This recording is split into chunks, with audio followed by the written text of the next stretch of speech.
5 argymhellion ar gyfer Netflix I wylio yn y cyfnod yma o lockdown. Felly fy argymhelliad gynta yw Outer Banks. Mae am bunch o arddegwyr yma sydd yn chwilio am air ar ynys yma fi'n credu yn America. A mae'n really dda.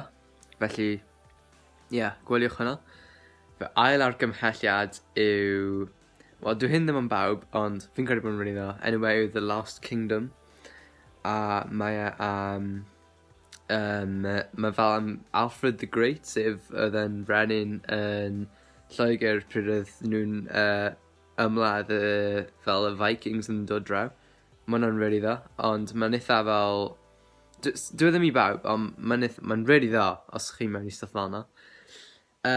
Dwi hefyd yn argymell... be arall dwi'n argymell? Community, actually. Community, mae hwnna'n really dda. Mae yn comedy, a mae wedi cael ei setio mewn community college yn America. A mae hwnna'n really dda. Hefyd, Peaky Blinders. Mae hwnna'n really dda. Mae wedi bod ar BBC, a mae am fel gang yma oedd yn byw yn Birmingham yn ystod fel y 20au fi'n credu. A mae hwnna'n really dda.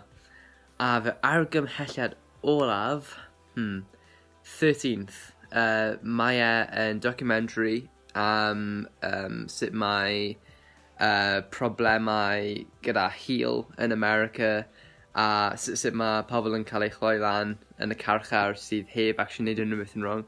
A mae hi yn topic mawr dyddiau yma. Felly, dyma fy 5 argymhellion ar gyfer Netflix.